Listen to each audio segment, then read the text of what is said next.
प्रतीक त्रिवेदी, सबसे बड़े दंगल में आपका स्वागत है। बातचीत के सिलसिले को एक बार आज जोड़ेंगे, लेकिन अब कुछ ही शायद वक्त बचा है, जबकि 8वें और अंतिम चरण के जो चुनाव हो रहे हैं पश्चिम बंगाल में, उसके वो खत्म होंगे। और उसके बाद जो सबसे ज्यादा जिसमें निगाह है सबकी, वो ये कि एक अनुमान क्या है 5 राज्यों के जो चुनाव हुए उसमें अनुमान क्या है। मैं आपको बता दूं, ये महापोल जो ये कवरेज है वो 9 बजे तक लगातार बनी रहेगी। हम आपसे जुड़े रहेंगे, हमारे सहयोगी भी आपसे साथ बातचीत के इस सिलसिले को जोड़ेंगे।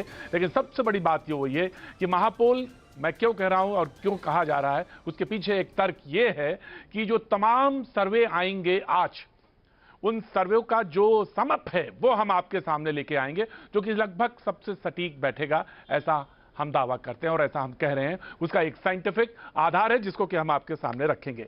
लेकिन जो अभी ताज़ा सूरत हाल है वो ये कि अंतिम 8वें चरण का जो चुनाव है वो चल रहा है पश्चिम बंगाल में। एक लंबी अवधि का चुनाव हुआ, 8 चरणों में पश्चिम बंगाल में चुनाव हुए, 5 राज्यों के चुनाव हुए, दक्षिण से लेकर तमिलनाडु से, पुदुचेरी से लेकर असम तक चुनाव, केरल तक, केरल जिसमें शरीक है वह चुनाव हुए।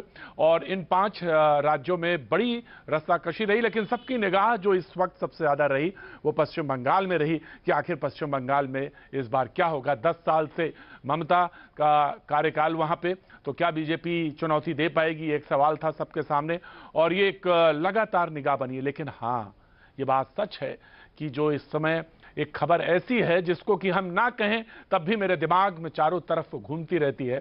हम चाहे जितनी बात करें, लेकिन वो दिमाग में आपके भी है और मेरे भी है। मैं उससे अछूता नहीं हूं, क्योंकि हम भी आपके साथ ही जुड़े हैं। हम उस पर जरूर कुछ ना कुछ बात करते रहेंगे, जैसे जैसे हमारे पास कुछ खबरें आएंगी, अपडेट आएंगे। जी हाँ, मैं कोरोना की भी बात कर रहा हूं आपसे, कुछ आएंगे मैं बताता रहूंगा।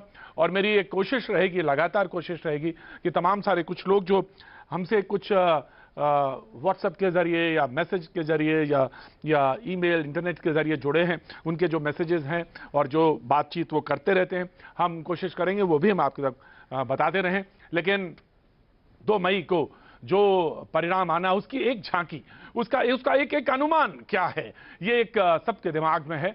कोशिश है कि हमारे मेहमान लगातार आपसे जो बने हैं उनसे हम रूबरू कराएं। और इस समय जो हमारे साथ कांग्रेस के प्रवक्ता जुड़ रहे हैं, डॉक्टर अजय उपाध्याय हमारे साथ इस वक्त हैं। लेकिन पश्चिम बंगाल से कुछ देर बाद मिमी चक्रवर्ती जो टीएमसी की सांसद हैं वो हमारे साथ जुड़ेंगे। लेकिन अजय उपाध्याय हमारे साथ जुड़े। अजय, एक लंबा वक्त है जो हम आपसे, हमारा आपका साथ रहा है, कम से कम जहां तक भैया जी कहीं का बात है। और आप कैनॉट प्लेस, हम उम्मीद करते हैं आप भी नहीं भूले होंगे और मेरे दिमाग से तो उतर नहीं सकता।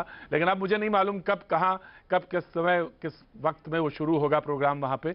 लेकिन बहुत सारी प्रश्नों के बीच में एक अनुमान आपका क्या है, जहां मैं अगर ये सवाल रखूं पश्चिम बंगाल में, उसके बाद मैं आगे के सिलसिले को बढ़ाता रहूंगा जैसे जैसे मेहमान जुड़ते रहेंगे, बातचीत के सिलसिले को जोड़ेंगे।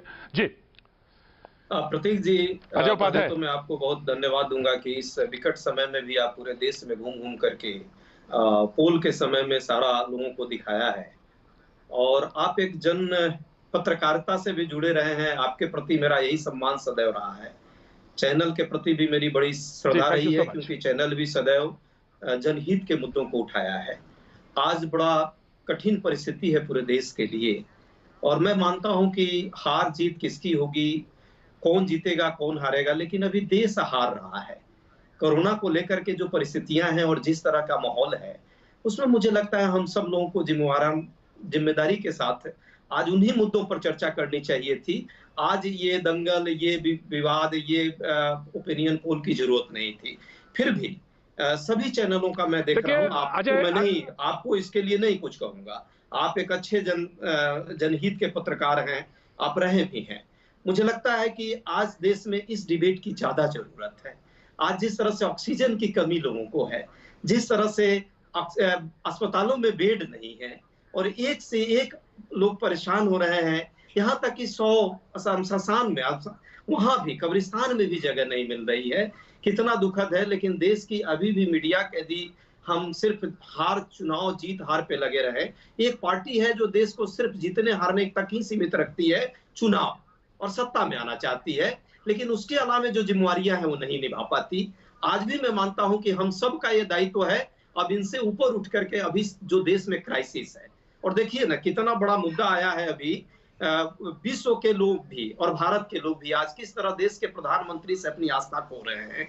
पीएम केयर्स में जो फंड आता था, आज वो फंड नहीं आया। कनाडा का जो राष्ट्रपति है उन्होंने, और या न्यूजीलैंड का जो सरकार है, वो किस तरह से रेड क्रॉस के माध्यम से फंड दे रही है, पीएम केयर से नहीं। विश्वास, एक ट्रस्ट डिफिसिट हुआ है। हम सबको मिलकर वो ट्रस्ट डिफिसिट पैदा करना होगा देश के लिए।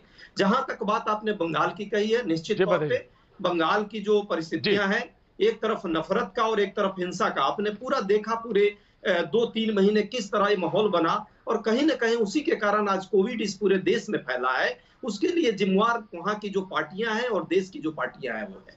मैं मानता हूं कि यदि शुरू से इस पर ध्यान दिया जाता तो आज जो कलकत्ता में हर 2 आदमी में 1 आदमी पॉजिटिव होकर घूम रहा है, ऐसा नहीं होता। इसका मतलब कहीं ना कहीं हमने गैर जिम्मेवारा व्यवहार किया है।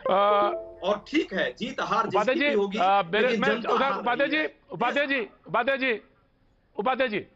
उपाध्याय जी, मैं रोकना चाहूंगा। सवाल आपने आपके सामने, मैंने इसे रोका क्यों नहीं, क्योंकि सच में बड़ा मन बोझिल सा है। लेकिन मैं हूं तो इंसानी ना, मैं चारों तरफ खबरों से घिरता हूं, हाँ जी, ऑफकोर्स जी, चारों तरफ खबरों से घिरता हूं, तो मैं खुद जानता हूं, चीजें जानता हूं, स्थितियां जानता हूं, परिस्थितियां जानता हूं।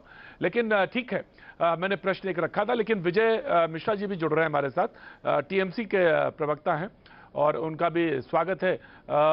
विजय जी, आज एक अनुमान है 2 मई का कि क्या होगा, और उस अनुमान के मुताबिक अभी तो खैर चुनाव चल रहे हैं, लेकिन आपका जो गिनती बैठती है वो कहां पे आके बैठती है, ये जानना चाहूंगा, क्योंकि कुछ देर बाद तो अनुमान आना शुरू हो जाएंगे। और जो आपका नारा है कि खेला होबे, तो की रकम खेला हुआ, और क्या आपका अनुमान बैठता है? विजय मिश्रा जी। जी नमस्कार।